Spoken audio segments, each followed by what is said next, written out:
Oh, well, hello there, you beautiful, wonderful, incredible, intelligent human being. I'm Andrea Dawn, and today we are here discussing more yoga asana. And I know I repeat this every single asana video, but the asana part of the practice is the physical part. Asana means seat, and so this whole practice was developed so that we could develop a strong and steady meditation seat. And I think it's really easy to get lost in the why we're practicing, why we're doing what we're doing. It could be said for all of life. But especially in our yoga practice, in the way that it has been transferred from East to West and what it's become in the West. And all yoga, in my opinion, is great, and it's all a gateway and a doorway to go deeper. And also, it's become a business, right? And so, in that business, what happens is the meaning or the depth sometimes gets lost or not revealed to us in our asana classes. So, we want to be sure we know why we're practicing and we stay committed to that why we are practicing. And hopefully we can recognize that it is to Svarupe Vastanam, to reside in our own nature, to recognize and realize that we are pure, that we are divine, that Atman is here within all of us. It's just covered up by a lot of thoughts and belief systems that are not necessarily true. And our practice can help us dissolve those so that we get to experience the goal of nature, of yoga. Svarupe Vastanam, our true nature. So let's dive a little bit deeper today into Urdhva Mukha Svanasana, or upward facing dog. Each posture in the physical yoga practice has a Sanskrit name ending in asana. Asana meaning seat or posture. Today is Urdhva Mukha Svanasana, also known as upward facing dog. When we break down the Sanskrit, we see Urdhva, which means upward, Mukha, which means face, and Svana, which means dog, asana, seat or posture. Upward facing dog was not introduced until the 20th century by Krishnamacharya and then later popularized by his students B.K.S. Iyengar and Pattabhi Jois.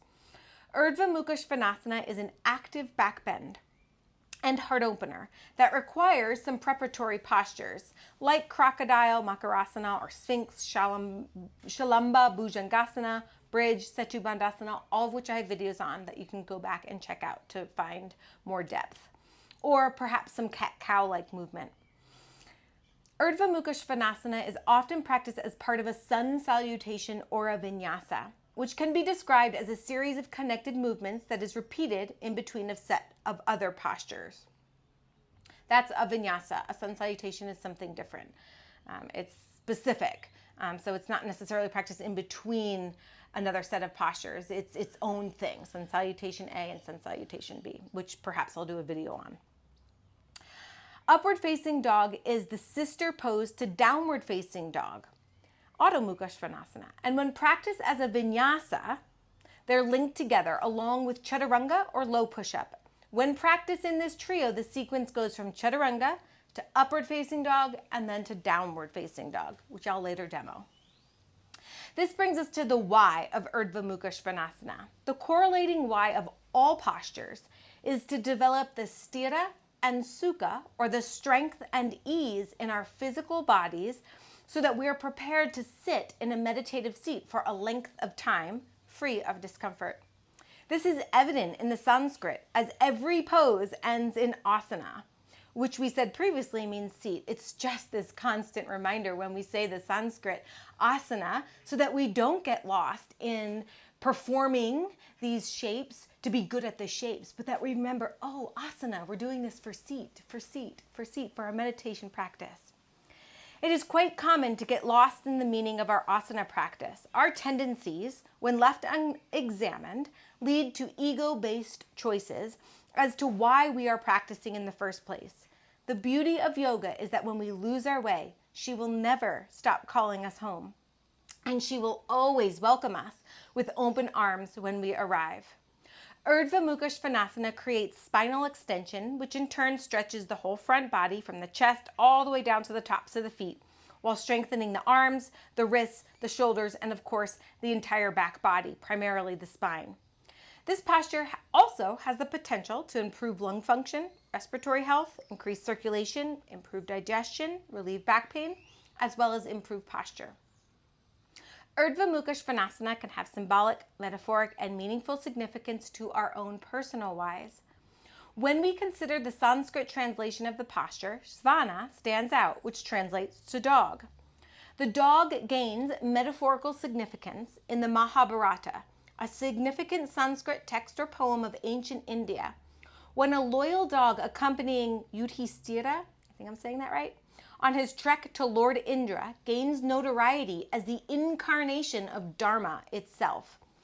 Dharma could be interpreted as one's adherence to their duty or their code of conduct based on moral and ethical values.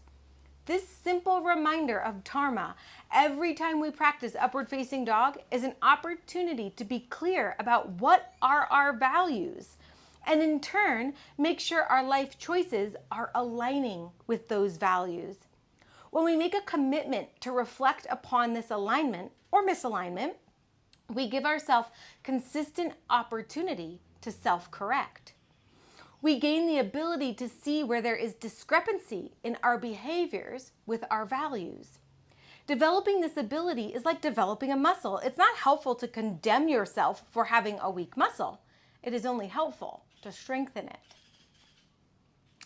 And I love this. I love that we can begin to equate these movements to something deeper. So when we come into Urdhva Mukha Svanasana, when we come into upward facing dog, immediately, Dharma, my values aligned with what I believe is important.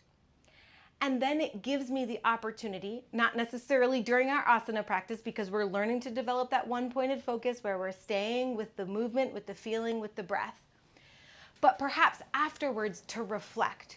Oh, Dharma, what is my Dharma? Am I living my Dharma? Are my thoughts, my words, and my actions aligning with my values? Have I even gotten clear about my values? Have I deciphered what they are? Have I written them down? Do I know exactly what is important to me and why it's important to me?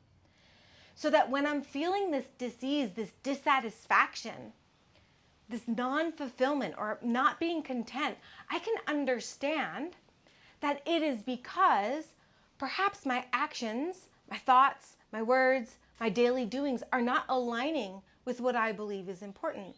And again, this isn't a reason to beat yourself up or to tell yourself you suck. It's a reason to recorrect, to realign, to auto come back to what is important to you. And when you have that alignment, when your thoughts, words, actions, behaviors line up with what you have very clearly stated is important, that's when we begin to dispel, right, all of those thoughts and beliefs that are not true, that have been given to us by the world, by our parents, by our culture, by whoever. Because when we know what ours are, we can start to begin to see that discrepancy and correct. And not in a way that is not true to ahimsa, right, or nonviolence. So we're staying true to ahimsa by recognizing where we're out of alignment and coming back with grace, with forgiveness, and with a recognition that this is our duty, this is what our life's work is. It's just coming back and coming back and coming back and getting more clear and more clear and more clear. So our physical asana practice is a really helpful way to do that. So let's demo Urdhva Mukha Svanasana, upward facing dog. So I'm going to have to move this sweet kitty. Yes, this is Kazuko. Okay, little girl, I know. Okay. So we're going to demo this in two ways. The first way is from a prone lying down position. So we'll start on our bellies. Once you get down onto your bellies, make your feet hip width distance. Think 2 fist width, so your heels are in line with your butt bones. Your feet pointing straight back behind you. Then we're going to bring the hands to either low or mid ribs, right? So that when we push up, our hands are underneath our shoulders. So this might take some experimentation.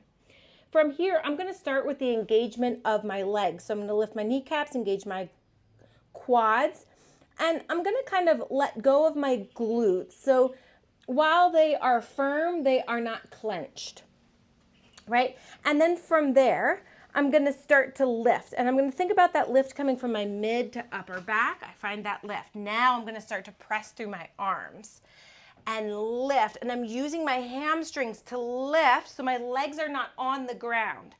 Now from here, I'm going to internally rotate my shoulders. So a lot of times we're told to externally, but we're going to internally, but then draw the arms back, right? So we're hugging our shoulders in and protecting our shoulders, drawing them back, reaching the sternum forward, right? I'm gripping through the finger pad so I'm not dumping into my wrists. And then I'm going to create space in my neck. So some people like to look up. For me, that feels like it's cranking my neck. So I just slightly lift my chin. My gaze is on my nose. And this is our upward facing dog. Lower back down. To counter, you could bend the knees and windshield wiper the legs. Now, the second way we're going to come into this posture is like when I mentioned before, we would come from a vinyasa. And this would be from our chaturanga to our upward facing dog to our downward facing dog. So you'd be coming from a high plank position. So in your high plank position, the hands start under the shoulders, but we're going to come forward, right? So I'm coming forward so that my shoulders are a bit over my wrists. And now I'm going to lower down. So you can see my hands are underneath, my elbows in line with my ribs. I'm in this low push-up. From here, I come up and over the toes. My legs are aligned in the same way. I'm internally rotating my shoulders and drawing back, reaching my sternum forward, slight upward lift, strong hamstrings, strong quads. And from there, you'd go into downward facing dog, right? So you'd use the core muscles to lift up and over and into your downward facing dog. This posture can be a lot. It requires a lot of strength. So it might be one that you work up to. You could substitute cobra or baby cobra when you're going through that vinyasa.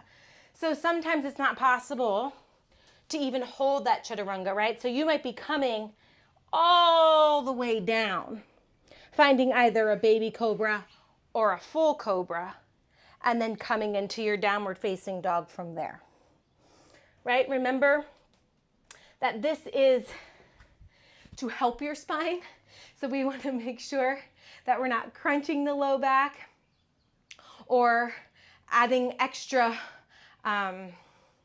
impingement to the low back, right? So we want to make sure we're lengthening and strengthening. I hope that this was helpful. And I know I talk a lot about the asana practice being more than asana, and I hope that is a helpful, inspiring reminder to you to make your practice as powerful and potent and alive as possible so it can influence the quality of your life. It's always such a blessing, honor, and privilege. My heart sees and feels and smiles to yours. Namaste.